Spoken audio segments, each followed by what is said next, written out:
Good morning student. आज हम plant breeding के बारे में पढ़ेंगे कि प्लांट ब्रीडिंग क्या है और प्लांट ब्रीडिंग के क्या उद्देश्य हैं और इसके अलावा जो प्लांट ब्रीडिंग के क्या मेथड हैं। तो ये सारी चीज़ें आज हमें जाननी है।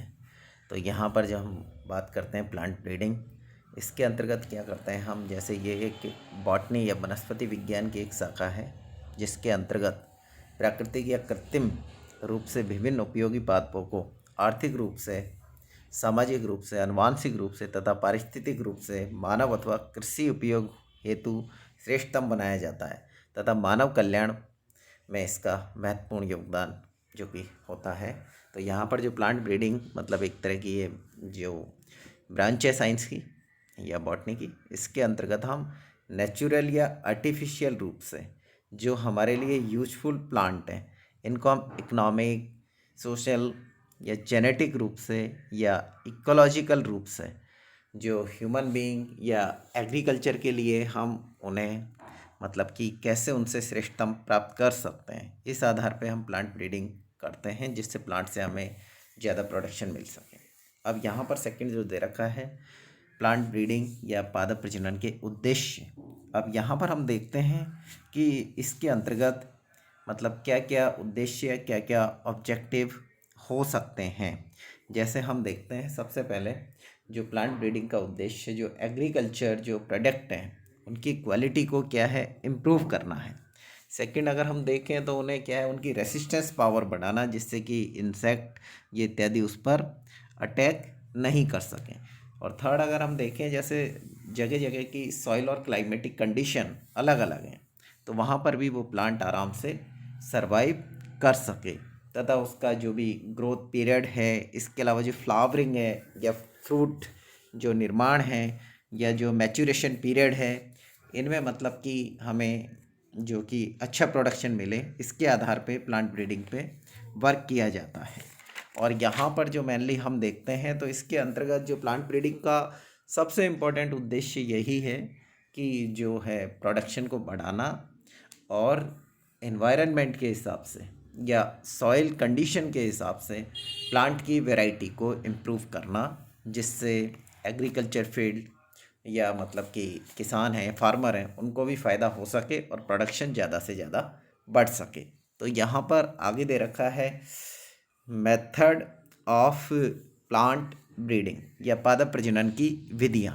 तो पादप प्रजनन की विधियों में हम देखते हैं जो प्राकृतिक एवं कृत्रिम रूप से पादपों में श्रेष्ठतम लक्षणों को सम्मिलित करने के लिए मुख्य रूप से जो विधियाँ उपयोग में ली जाती हैं उनमें है फर्स्ट पादप पुनर्स्थापन दशानुकूलता, प्लांट इंट्रोडक्शन, एक्लेमेटाइजेशन। और सेकंड दे रखा है पादप चयन। तो पादप चयन के अंदर है mass selection, pure line selection, clonal selection या फिर जो थर्ड दे रखा है हाइब्रिडाइजेशन। तो आज हम देखेंगे पादप पुनर्स्थापन दशानुकूलता। तो ये मतलब कि एक प्रोसेस है जिसमें कोई फसली पादप है उसको कृषि उपयोग के लिए उसके मूल स्थान से ऐसे नए स्थानों पर स्थापित किए जाने की प्रक्रिया जहाँ से पहले वो फसली पादप वहाँ नहीं पाया जाता अथवा जंगली प्रजाति के रूप में पाया जाता हो, यह प्रक्रिया पादप पुनर्स्थापन कहलाती है। प्लांट इंट्रोडक्शन या पादप पुनर्स्थापन, इसके अंतर्गत हम क्या करते हैं जो भी कोई फसली पादप है उसको भाई कृषि उपयोग के लिए उसके जो मूल स्थान जो उसका ओरिजिन वाली जगह है वहाँ से दूसरी जगह पर ले जाते हैं। वहाँ पर वो नहीं पाया जाता और अगर पाया भी जाता है तो जंगली प्रजाति के रूप में पाया जाता है। तो ये प्रक्रिया कहलाती है प्लांट इंट्रोडक्शन। अब इसको दो टाइप में इन्होंने जो विभाजित किया है या डिवाइड किया है यहाँ पर। फर्स्ट है प्राथमिक या देशज इंडिजिनस और थर्ड दे रखा है यहाँ पर द्वितीयक पुनर्स्थापन। तो जो फर्स्ट में क्या है मतलब एक देश अथवा प्रदेश में उगने वाली फसली प्रजाति को बिना किसी जीन प्रारूप परिवर्तन के सीधे ही व्यापक स्तर पर कृषि उपयोग के लिए एक स्थान से दूसरे स्थान पर स्थापित किया जाता है। इसमें क्या है मतलब कि एक देश अथवा प्रदेश कोई एक पर्टिकुलर एरिया है वहाँ से उस प्लांट को हम लेते हैं और उसके जीन प्रारूप या जीनोटाइप में कोई भी परिवर्तन नहीं करते और सीधे ही व्यापक स्तर पर उसे कृषि के उपयोग में लिया जाता है। तो यहाँ पर जो इसमें दे रखा है वैरायटी जैसे वीट की हैं, लर्मा रोजा सोनारा 64 या सोनारा 64। अब सेकंड दे रखा है जो इसमें द्वितीय पुरस्तापन। द्वितीय पुरस्तापन में हम क्या करते हैं, किसी विदेशी फसली प्रजाति को किसी अन्य देश में जीन प्रारूप परिवर्तन करके व्यापक रूप से कृषि उपयोग के लिए स्थापित किया जाता है।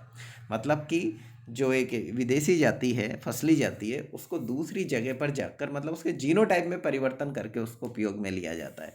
तो यहाँ पर हमने फर्स्ट देखा था जो पादप पुरस्तापन या प्लांट इंट्रोडक्शन में, एक तो दे रखा है प्राथमिक, तो प्राथमिक या प्राइमरी, इसके अंतर्गत तो उसे उसी पर्टिकुलर एरिया में ट्रांसफ़र किया जाता है, बिना जीन प्रारूप या उसके जीनोटाइप में कोई परिवर्तन नहीं किया जाता।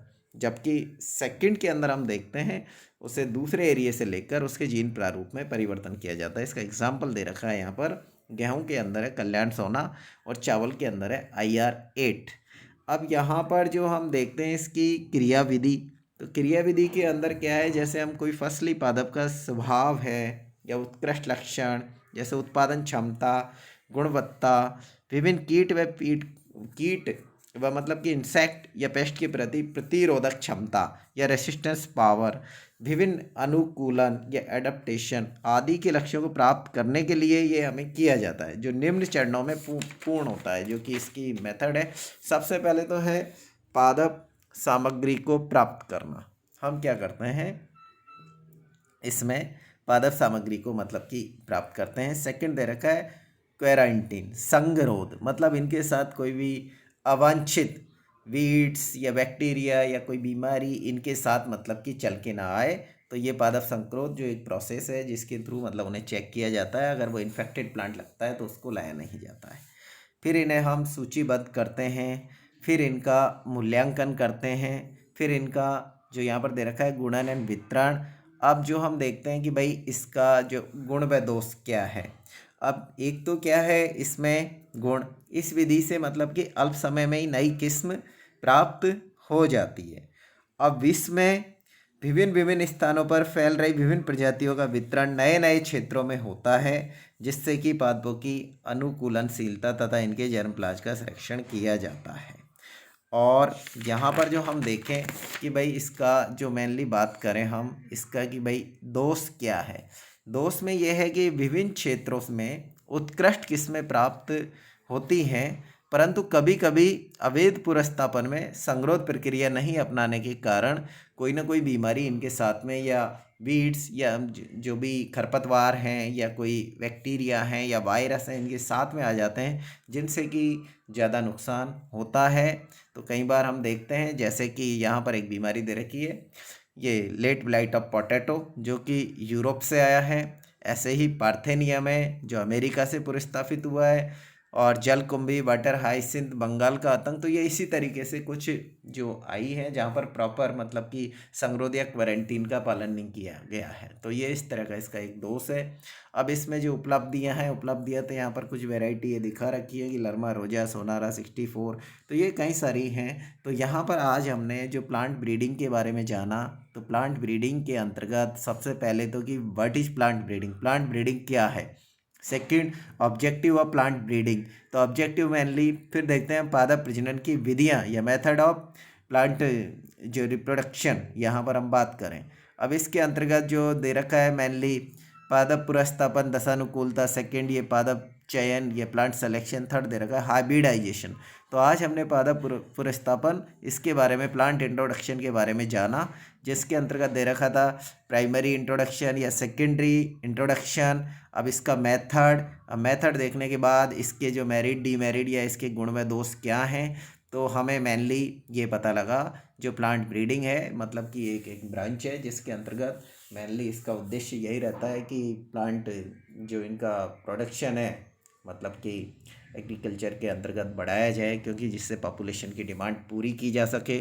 और जो इसका मेनली उद्देश्य यही रहता है कि प्रोडक्शन ज़्यादा से ज़्यादा हो, उसकी क्वालिटी में इम्प्रूवमेंट आए, थर्ड कि उसमें जो प्लांट है उनका रेसिस्टेंस पावर ज़्यादा हो, और कि उनका जो मैच्योरेशन पीरियड है या इनसे रिलेटेड या वाटर रिक्वायरमेंट उनकी कम हो। तो ऐसी कई सारी चीज़ें हैं जिनकी स्टडी हम प्लांट ब्रीडिंग में करते हैं, और ये प्लांट ब्रीडिंग बहुत ही इम्पोर्टेंट टॉपिक है और आज के दौर में ये बहुत ज़्यादा ज़रूरी है, क्योंकि पॉपुलेशन की डिमांड बहुत तेज़ी से बढ़ रही है।